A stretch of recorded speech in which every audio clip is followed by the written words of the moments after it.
Meus amigos, nosso bate-papo hoje aqui no Tertúlias Criminológicas é com o professor e advogado criminalista Eugênio Malavasi. Nós estamos falando de temas interessantes, controvertidos dentro do Tribunal do Júri. Um deles que está na ordem do dia, sempre esteve, mas agora, sobretudo, está na ordem do dia, é o assunto homicídio sem cadáver. Existe homicídio sem cadáver, Malavasi? Existe, né?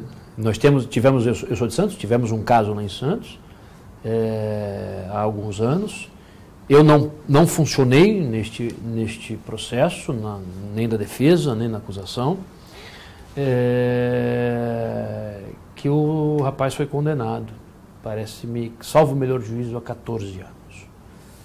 A legislação diz que, quando a infração deixar vestígios, é mister a realização do laudo respectivo.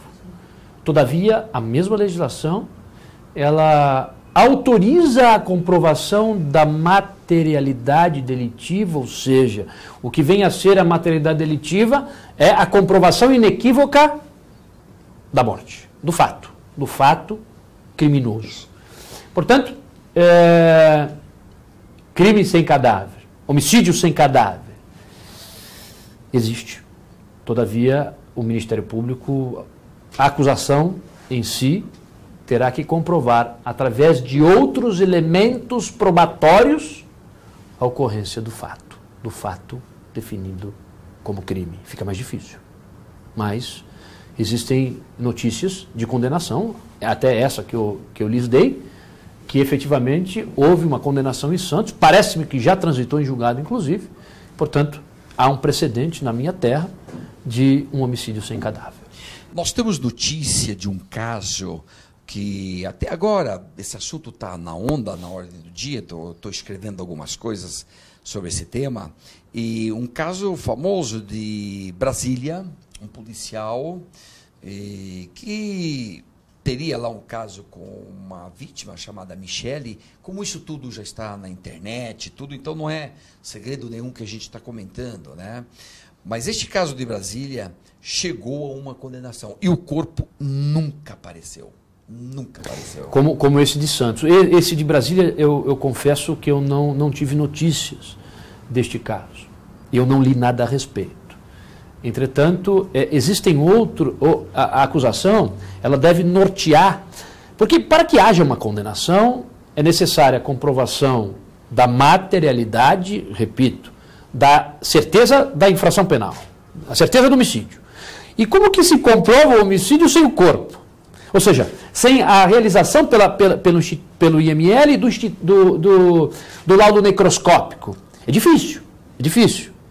Vamos admitir que o autor esquartejou a vítima e a polícia não conseguiu encontrar. Ele vai ter que fazer a prova da existência do fato criminoso a respeito, com base em outros elementos de prova. Se foi apreendido uma quantidade de substância hematóide, através do DNA. Se foi apreendido cabelos, através do DNA. Ou através de testemunhas. Ponto número 1. Tem que comprovar a materialidade para que depois seja comprovada a autoria. Isso. E é bem aí que, para o Ministério Público, muitas vezes é um trabalho incrível, né? Incrível, porque, sobretudo, se as provas, então, não ajudam tanto, ainda que haja suspeita de que matou, mas se a prova não ajuda, o Ministério Público não pode fazer muita coisa, não. Mas esse tema está na ordem do dia no Brasil, e eu devo só aqui dar uma informação que a jurisprudência brasileira vem admitindo condenações de homicídio sem o cadáver, mas também temos historicamente no Brasil, todos nós sabemos, Malavasi, um caso histórico de que alguém já condenado e depois a vítima reapareceu. O caso dos irmãos Naves, né? Irmãos Naves. Lá em Araguaí, salvo o melhor juízo, Minas Gerais. Araguari, Minas Gerais. Exatamente. E os casos, aliás, esse caso ficou nos anais, né, do Poder Judiciário. Isto porque é verdade. Eram dois irmãos, salvo o melhor juízo. Eu li isso há muito tempo e já até utilizei alguns julgamentos como argumento. né? 2 irmãos condenados em Araguaí, acusados de ceifar a vida de determinada pessoa.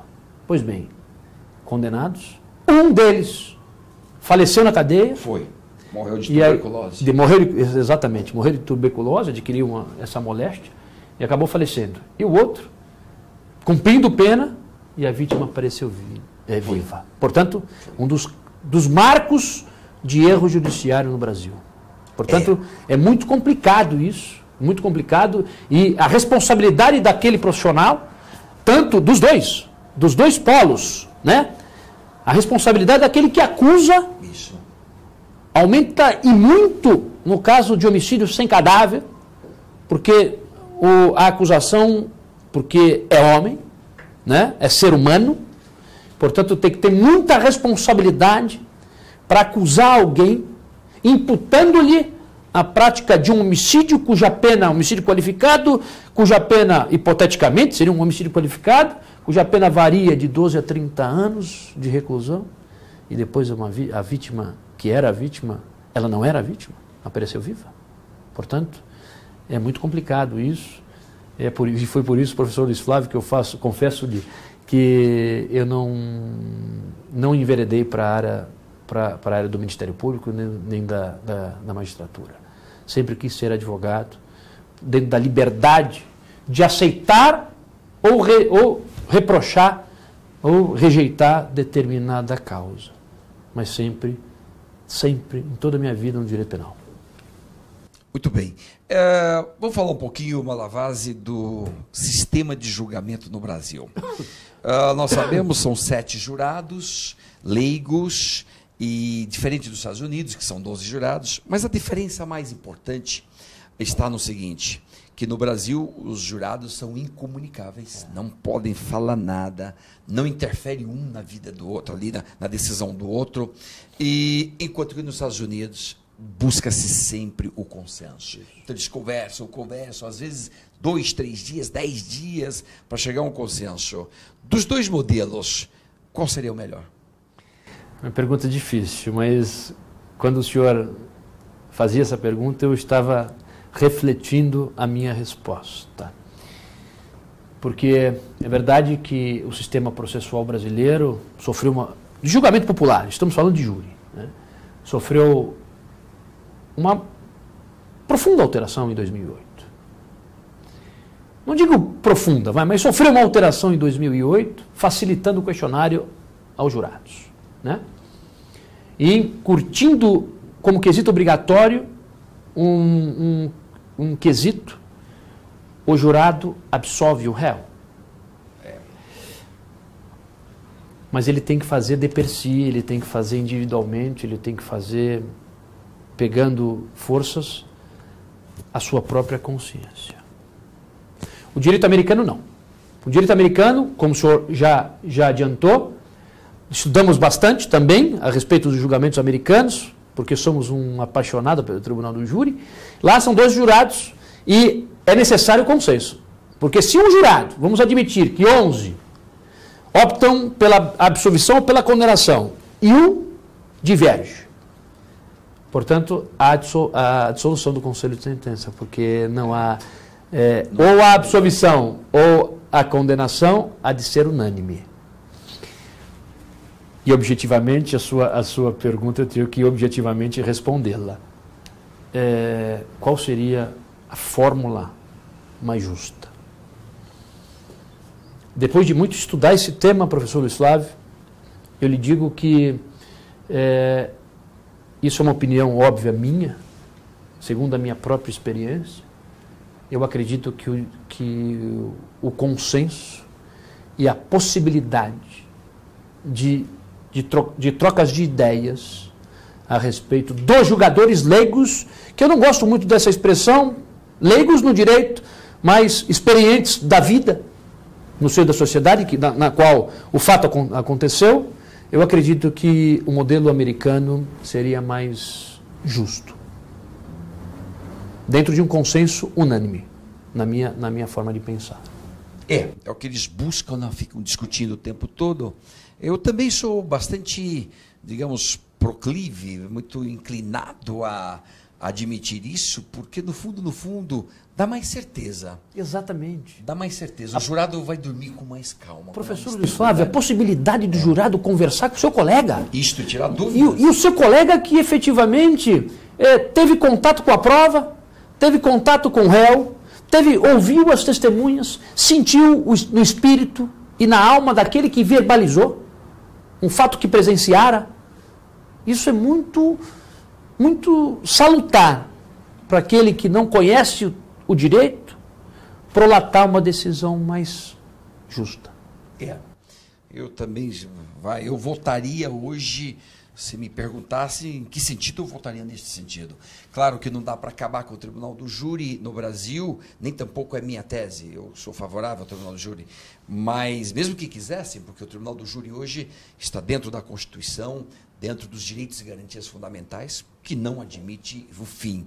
Pode até alterar a competência do Tribunal do Júri, mas não o fim. Agora, o que nós poderíamos imaginar, Malavasi, em termos de enxugamento, o duro do Tribunal do Júri, o problema que eu vejo, eu sou favorável. Então, eu fui juiz, presidi 300 júris, como advogado eu fiz 8 júris, e como promotor eu fiz 22 júris. Então, eu estou dentro do júri. Mas é o seguinte, como nós podemos enxugar? Hoje é o grande problema. 2, 3 dias, 5 dias, 10 dias, é muito tempo. Já teve agora com a reforma de 2008, com a supressão da leitura de peças.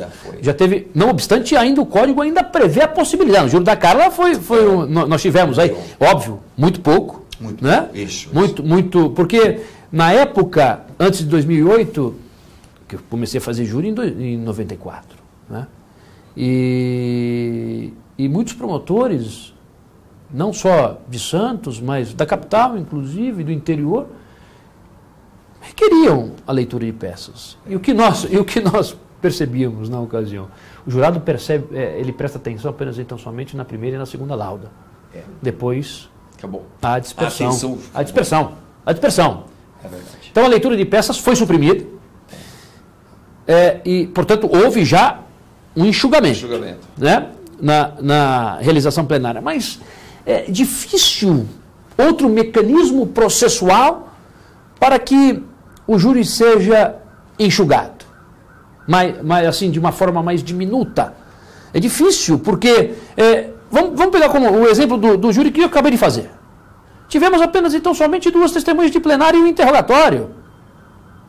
E o júri perdurou durante 3 dias. Portanto, é muito complicado nós tolhermos o direito de qualquer das partes de trazer a sua testemunha e de deixar a testemunha ficar ali ao alvedrio, não só do magistrado, mas das partes também. Então não há um limite temporal de perguntas, por exemplo, a serem feitas. Portanto, as partes, dentro da plenitude da defesa, que é diferente da ampla defesa no Tribunal Popular, na minha concepção, à luz da própria Carta Política de 88, à luz da própria Constituição Republicana, a plenitude da defesa ela é mais ampla. E, portanto, é difícil eu dizer-lhes como que nós iremos enxugar um julgamento popular. É muito complicado. Porque se assim o fizermos, nós iremos tolher o direito de defesa. E quando falo de direito de defesa, não do réu, não. O direito de defesa da sociedade também, por parte do Ministério Público. Portanto, na minha concepção, é bem complicado. Tem que facilitar. Tem que facilitar o entendimento para aquele que é juiz, de fato, a julgar dentro de uma justiça maior. E por isso que eu acabei de dizer, sou favorável à quebra da incomunicabilidade. Isso, admitir que os jurados pudessem conversar, dialogar um com o outro. A respeito do fato, em julgamento. Claro, eu não vejo mesmo como não ser assim, né? Como não ser assim, porque daria muito mais segurança para todos os réus. Mas são tantos os temas no Tribunal do Júri interessantes e controvertidos, e eu quero levantar aqui, daqui a pouco, no terceiro bloco, levantar mais temas interessantes. Um deles, por exemplo, vez por outra, num julgamento já aconteceu isso, no Rio Grande do Sul, então, pessoas já falecidas, e alguém, então, alguns espíritas tentariam trazer esse depoimento ou uma manifestação de vontade dessa pessoa para dentro do plenário. Temos um caso famoso no Rio Grande do Sul que, inclusive, deu absolvição. Mas então vamos trabalhar esses temas todos. Já estamos de volta. Até já.